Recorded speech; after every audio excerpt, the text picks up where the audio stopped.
Everybody, let's dig some potatoes.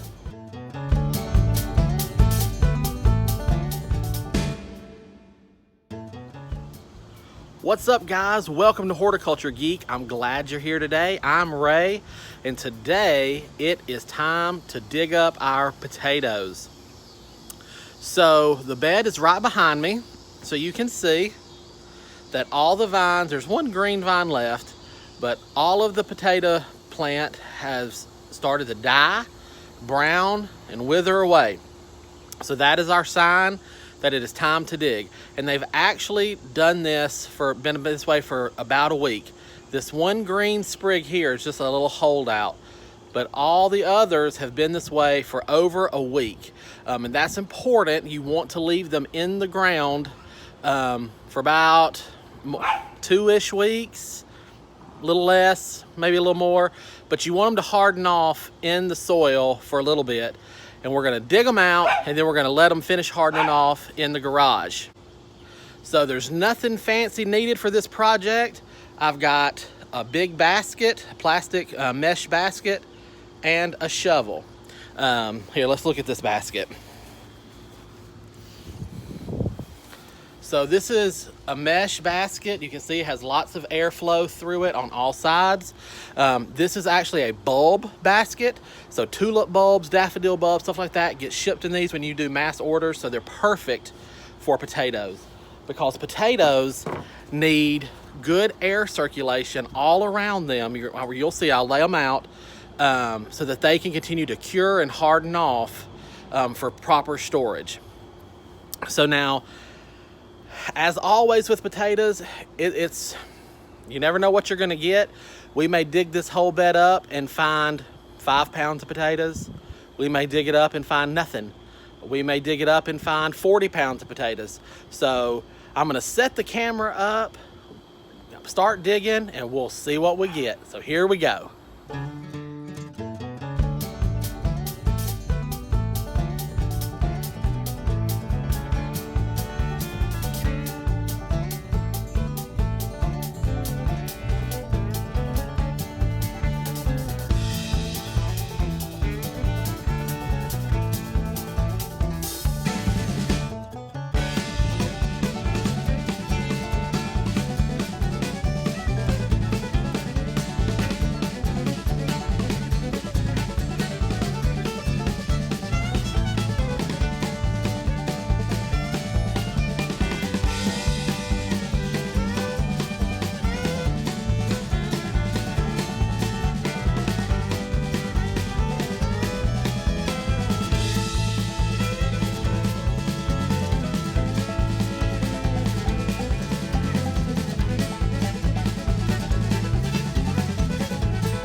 All right, guys, I've got the potatoes dug, and my goodness, that was a job. I'm sure you can tell.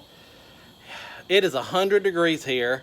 I waited till this evening hoping it would be a little cooler. We had some breezes earlier. It did not help. And for a big boy, that was a chore in the heat, y'all. But that's okay. We got a good little harvest of potatoes. Not as much as I would have liked, but I got these planted late. If you'll remember, I planted these potatoes a little bit late because the bed they were in, that raised bed, was brand new this year, and I had to get it filled with dirt and fixed up for the potatoes. So I was a little bit late to the game, but I'm pretty satisfied with what I got. So I planted 3 different varieties out there. I had purples, reds, and Yukon golds. So let me flip the camera around and show you what we wound up with. So here we go. We've got purples, reds, and the golds. So all in all, not a bad little harvest. There's probably 3 or 4 pounds of potatoes there. So obviously nothing that would get you through the winter if you wanted to store them for winter. But there's, you know, several good dinners there that we can cook up here from the garden. So, and sorry about it being dark, guys, but you know, like I said, I waited for it to get a little bit darker to do this, hoping it would be a little bit cooler. But I was wrong, and all I wound up doing was running out of daylight. So it is what it is. Okay, but now I've got these in here, and it's actually a little bit more than what needs to be in this basket. So I will take some of these out, and like I said, I'm going to lay them out flat. They need to have airflow all the way around each potato, from the bottom, the sides, and the top. So I will get these laid out so that they can air out. And that is really going to harden them off for storage. You'll notice they're not washed. I do not wash the potatoes. I want to leave them exactly as they came out of the ground. I mean, I knocked the big clods of dirt off of them, but they are still dirty. That one got nicked by my shovel. Dadgummit, that's a good potato too. Oh well, hopefully it'll callus over and harden. But I don't want to introduce water to these right now. And I have not watered that bed in a couple of days because I don't want that skin of these potatoes to be soggy. I don't want mold and bacteria to set in on them. So they're dry. I'm leaving them dry. The soil will dry up and it will brush off once they're fully dried and cured. So that's the next step of this project. All right, so the next step, like I said, is going to be to lay these out. I'm going to wait and do that in the morning. And I'm also going to go and look at that bed again in the morning, because since I did get to the end of that bed, it was getting really dusky. And these potatoes were getting a little bit hard to see. So I'm going to recheck that bed fully in the morning, make sure I didn't miss any potatoes. And then I'm going to get everything set up and dried. They'll be okay in this airy basket for tonight, even though they're a little jammed. They'll be okay tonight. And then tomorrow I will go ahead and get them set up and add any other potatoes that I find to the mix. All right, guys, I think I'm going to wrap this video up. It's getting dark. It's late. And as you can tell, I'm sweating like a you-know-what in church. And if you're not familiar with that saying, you can message me and I'll tell you what the you-know-what is. But if you're Southern, and I'm sure Northern too, a lot of you probably know what I'm sweating like right now. So, but anyway, I hope you've enjoyed this video, seeing the potatoes dug up. So again, you don't have to have a huge garden, a market garden, 50-acre farm. Guys, I'm doing this right here in my backyard. I've got a pool, I've got tons of concrete, I've got very little usable ground, but I can garden and produce my own food and crops. Not necessarily enough, as you see here, to sustain my whole family for a season, but I can do it, and so can you. So that's the moral of this story. I'm glad you joined me today. I hope this has inspired you. Next season, get out, find a spot in your yard. It doesn't have to be big. You saw my potato bed. Just a few boards, a little bit of soil, and I was able to grow these potatoes to feed my family. I hope you're inspired. I hope you've enjoyed it. If for some reason you are not subscribed to Horticulture Geek, please consider subscribing. We would love to have you here. And if you ring that bell, it'll tell you every time we post another video. But until next time, from my garden to yours, I wish you all the best and happy gardening.